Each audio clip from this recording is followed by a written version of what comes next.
Ladies and gentlemen, welcome back to 2pPressStart's. I'm your host, GiantKiller, and today we're going to be bringing you part 3 of our Naxxramas preview. And in this episode, we're going to be talking about some Curse of Naxxramas pricing rumors, as well as the latest revealed Curse of Naxxramas cards, the Shaman Spell Rebirth and the Mage Secret Duplicate. Well, first let's talk about those pricing rumors. One of the most frequently asked Naxxramas-related questions we've been getting by email, private messages, in the comments, etc. is how much is Naxxramas going to cost? It's pretty clear that the Hearthstone players want to know just how much cash they're going to have to spend, or more importantly, how much gold they're going to need to save up to buy these wings. Well, the bottom line is, we don't know. Nobody knows but Blizzard at this point, and it's entirely possible that even they may not have finalized a price system yet. But there have been some rumors circulating around. A couple of weeks ago, an image started popping up. This image, a Chinese language spreadsheet of sorts that claimed to be a breakdown of the pricing structure for the Naxxramas expansion. It was quickly translated by a number of different sources, and this of course led to a few rumors circulating about the price structure. The first rumor was that the prices themselves are going to be increasing with each successive wing.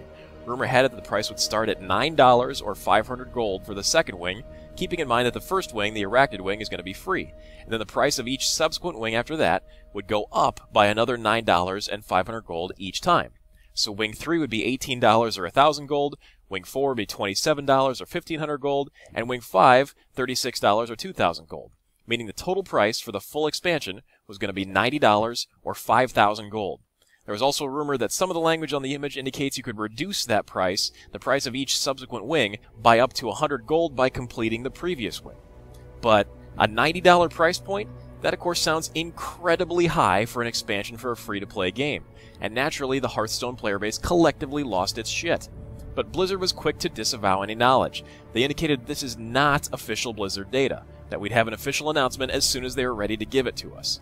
But even without an announcement from Blizzard, it is fairly easy to tell this is not accurate information. First, some astute observers have pointed out this image has a watermark on it from a paid boosting service website, which very likely generated the image itself to boost traffic.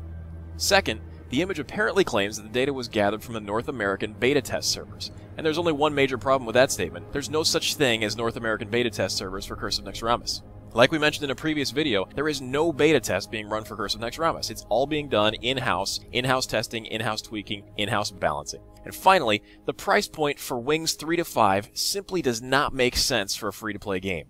If you look at the pricing structure for other successful free-to-play games out there, you're going to notice a trend towards encouraging the average user to make multiple small purchases or discounted bundles.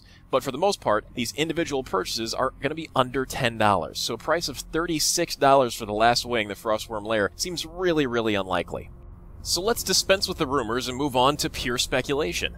Let's talk about my own personal predictions about what these things might actually cost. As we mentioned in our previous episode's comment sections, it's my opinion that each wing is probably going to run you between 250 to 500 gold, or between $5 to $10, and here's how I arrived at those numbers. First, on the low end, since you're guaranteed to be getting a legendary out of each wing, and there is significantly more content there in each wing than from just opening a pack, you can expect that each wing is going to cost you more than you'd spend on a single pack, which is currently 100 gold or about $2.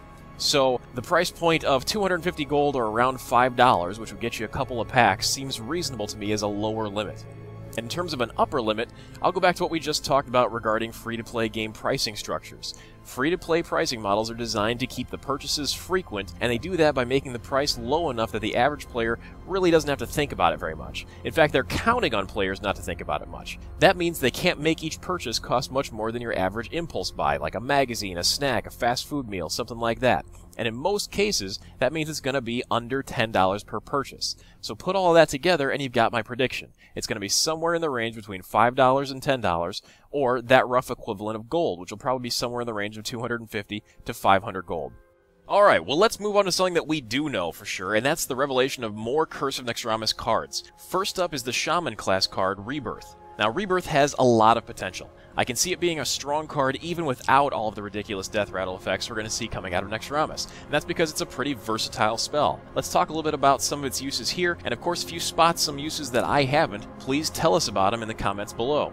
First and foremost, this card is going to be amazing for triggering death rattle effects. Harvest Golem, Cairn Bloodhoof, Sylvanas, Nerubian Egg, etc. They all love this card, and you can combine the Rebirth and a Death Rattle minion with the Shaman Spell Ancestral Healing for some even more ridiculous effects. Stir in Baron Rivendare to double the Death Rattles and watch the Rage Quits roll in. Second, you can use Rebirth to strip your opponent's minions of permanent buffs, be it from spells or battle cries. It's great for getting rid of things like Mark of the Wild, Blessing of Might, Blessing of Kings, Defender of Argus, Shattered Sun Cleric buffs, etc. Want to make a Miracle Rogue cry? Rebirth is 14/14 Van Cleef into a 2/2.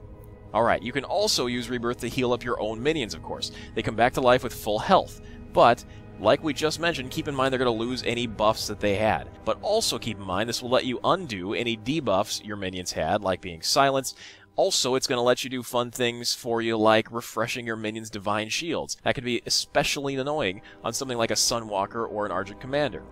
Now, speaking of Argent Commanders, Rebirth also lets you reuse your charge minions to great effect. Leroy Jenkins plus Rebirth is a quick 12 damage. Leroy Jenkins plus Rebirth plus Rockbiter plus Wind Fury is a quick 30 damage. So yeah, I think Rebirth is going to be a really versatile card with a bunch of different uses, and I think it's definitely going to see some play, especially in decks with some really abusive Death Rattle effects. Next up is the Mage class card, the Secret Duplicate, which gives you back 2 copies of the next friendly minion to die during an opponent's turn. And while it's great to see the Mage's secret pool growing, this doesn't strike me as a really amazing secret. Its obvious appeal is the card advantage it provides. It's a nearly guaranteed 2-for-1. But it's kind of slow card advantage. You're spending the mana for the secret, and then more mana again to replay the minions. So as with a lot of pure card advantage cards, you're going to be giving up a bit of tempo to gain that card advantage. Besides the loss in tempo, though, another major problem I see with Duplicate is you're giving up a lot of control over how it's triggered. You're giving that control to your opponent because of the same problem that all secrets share now. They can't trigger on your turn. So the minion has to die on your opponent's turn for the secret to trigger, which means the opponent is going to be the one deciding, whether it's knowingly or unknowingly, which minion is going to be copied. But you can always force your opponent's hand by having only one minion in play, or only minions that are great targets for Duplicate. The only other problem I see with Duplicate is the same problem I had with Avenge. It's an absolutely terrible top deck if you have an empty board, or if your opponent just isn't worrying about killing your minions at the moment and they're going straight for your face. But there is no denying that Duplicate is going to combo really well with Death Rattle minions, especially the cheap ones that you can immediately spam back out onto the board the following turn, like Nerubian Eggs, like Leper Gnomes. That combo works especially well if you've got an Undertaker to get buffed when you replay the Death Rattlers. And there are other ways to make Duplicate situationally awesome. Combine it with Loot Hoarders, Novice Engineers, Acolytes of Pain, or Blood Mage Thalnoses for a fun little card draw engine. Or, if you're running a really secret-heavy deck, Duplicate combined with a Kirin Mage could save you a lot of mana on free secrets. Or, because the minions go back to your hand instead of directly into play, you can always use Duplicate to reuse some of the better Battlecry effects on cheaper minions, like Shattered Sun Cleric, Defender of Argus, or even something little like the Elven Archer. So that's Duplicate. Add it to the growing pool of Naxxramas cards that have the potential to be great if you have the right other cards in hand, but really aren't all that spiffy on their own. And that's it for episode 3 of our Curse of Naxxramas preview. Thanks so much for watching, and we hope you really enjoyed it. If you have any questions you'd like to see answered, or anything else you'd like to see addressed in a future Naxxramas video, please let us know in the comments section below. And as always, if you like our videos, please hit that subscribe button to become a part of the always growing, always awesome 2P Press Start family. And we'll keep bringing you more great Hearthstone content right here on 2P Press Start.